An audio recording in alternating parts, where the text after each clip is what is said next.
Offrir à tous un accès aux soins de qualité. Le prochain président de la République devra réduire la fracture médicale qui se creuse dans notre pays. D'un côté, il y a les centres d'excellence comme cet institut du cancer ici à Toulouse qui est vraiment à la pointe du traitement. Puis d'un autre côté, il y a une médecine du quotidien trop éloignée de certains patients, trop chère parfois aussi. Regardez, plus de 14 millions de Français vivent à plus de 30 minutes d'un médecin généraliste. Alors on part ce soir à 150 km de Toulouse, à Decazeville, dans cette commune de l'Aveyron. Les habitants, vous allez le voir, redoutent de vivre dans un désert médical. C'est un sujet de Sophie Guillaumin et Wassila Kamli.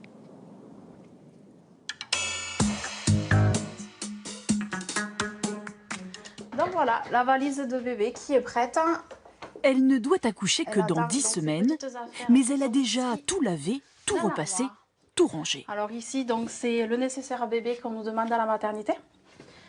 Avec tout au fond, donc les bodys, les pyjamas. Tout est vraiment fait pour que je ne perde pas de temps.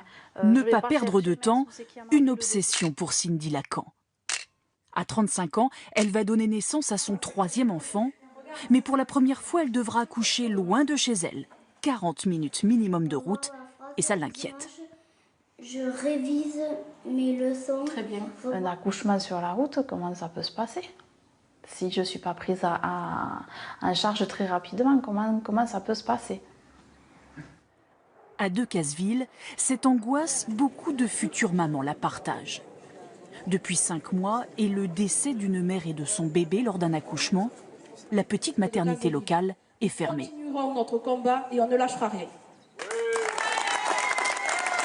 Une fermeture provisoire, mais qui fait craindre le pire au maire de la ville, François Marty. On sait que partout où les maternités ont fermé, ensuite l'hôpital a été en danger. Moi je suis révolté si vous voulez. Parce qu'aujourd'hui, si des jeunes couples veulent venir ici, qu'on les accueille sur le territoire, ils vont regarder ça de très près.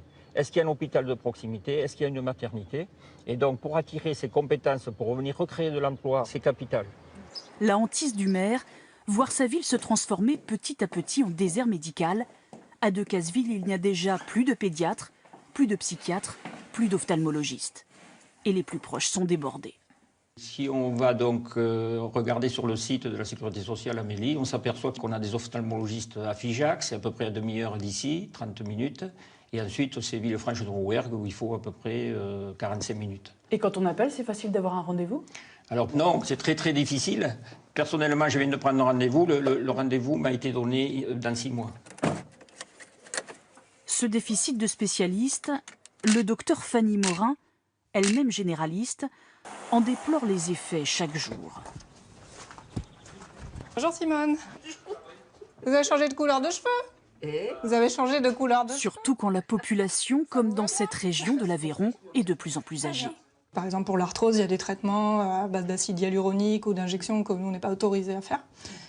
Et donc là, pour le coup, on n'a plus de rhumatologue. Là, ça fait 2 ans. Du coup, on va traiter plutôt par des antalgiques, anti-inflammatoires, mais ils ne vont pas avoir droit aux dernières technologies. Vous avez intérêt à me soigner, mais Une médecine à 2 vitesses, donc pour tous ceux qui ne peuvent pas se déplacer. Decazeville a perdu un quart de ses généralistes entre 2007 et 2016.